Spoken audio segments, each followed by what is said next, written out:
नमस्कार, मैं हूं आपके साथ अंजना और आप देख रहे हैं न्यूज़ वन टुडे। आइए बढ़ते हैं आज की बड़ी खबर की ओर।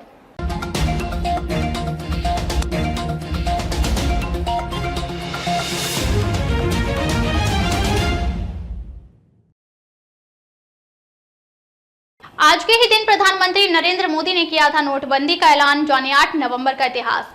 देश की अर्थव्यवस्था के इतिहास में 8 नवंबर एक खास दिन के तौर पर दर्ज है। प्रधानमंत्री नरेंद्र मोदी ने 2016 में इसी दिन रात 8 बजे दूरदर्शन के जरिए देश को संबोधित करते हुए 500 और 1000 रुपए के नोट बंद करने की घोषणा की थी। नोटबंदी की यह घोषणा उसी दिन आधी रात से लागू हो गई थी। इससे देश में कुछ दिनों तक अफरा तफरी मची रही और बैंकों के बाहर लंबी लंबी कतारें देखने को मिली। बाद में 500 रुपए और 2000 रुपए के नए नोट जारी किए गए। सरकार ने घोषणा की कि उसने देश में काले धन और जाली मुद्रा की समस्या को खत्म करने के लिए कदम उठाया है। देश के इतिहास में 8 नवंबर की तारीख पर दर्ज कुछ अन्य घटनाओं का सिलसिलेवार ब्यौरा इस प्रकार है। 1927 देश के अनुभवी राजनेताओं में से एक लाल कृष्ण आडवाणी का जन्म। सिंध प्रांत यानी अब पाकिस्तान के कराची शहर में एक सिंधी हिंदू परिवार में जन्मे लाल कृष्ण आडवाणी अटल बिहारी वाजपेयी सरकार में देश के गृह मंत्री और उप प्रधानमंत्री थे। 1972 अमेरिकी केबल टेलीविजन कंपनी HBO की शुरुआत हुई। 1971 में sometimes a great notion film का प्रसारण हुआ। 1920 आयरलैंड की जनता ने मैरी रॉबिन्सन को देश की पहली महिला राष्ट्रपति चुना।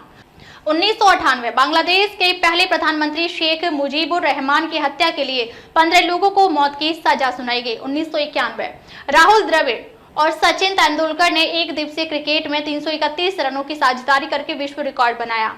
2013 फिलीपींस में भयानक तूफान हेयान ने कहर बरपाया। 10,000 से ज्यादा लोगों की मौत हो गई और लाखों लोग बेघर हो गए। तूफान ने एक बड़े तटीय इलाके में तबाही मचाई। 2016 प्रधानमंत्री नरेंद्र मोदी ने नोटबंदी की घोषणा की और 500 और 1000 रुपए के नोट बंद कर दिए गए। बाद में 500 और 2000 रुपए के नए नोट जारी किए गए। इसी क्रम में 200, 100, 50 और 10 रुपए के नए नोट भी जारी किए गए। 2016 सभी अनुमानों और जनमत सर्वेक्षणों के विपरीत रिपब्लिकन पार्टी के उम्मीदवार डोनाल्ड ट्रंप अमेरिका के 45वें राष्ट्रपति चुने गए। सभी अनुमानों में उनके प्रतिद्वंदी डेमोक्रेटिक पार्टी की उम्मीदवार हिलरी क्लिंटन के जीतने की भविष्यवाणी की गई। 2023 प्रोफेसर अनुषा शाह ब्रिटेन की इंस्टीट्यूट ऑफ सिविल इंजीनियर्स की अध्यक्ष चुनी गई और इसके साथ ही वह संस्थान के 205 साल के इतिहास में अध्यक्ष चुनी जाने वाली पहली भारतीय बनी। अब तक के लिए बस इतना ही। फिर मिलते हैं एक ऐसी ही बड़ी खबर के साथ। तब तक के लिए नमस्कार और देखते रहिए न्यूज़ वन टुडे।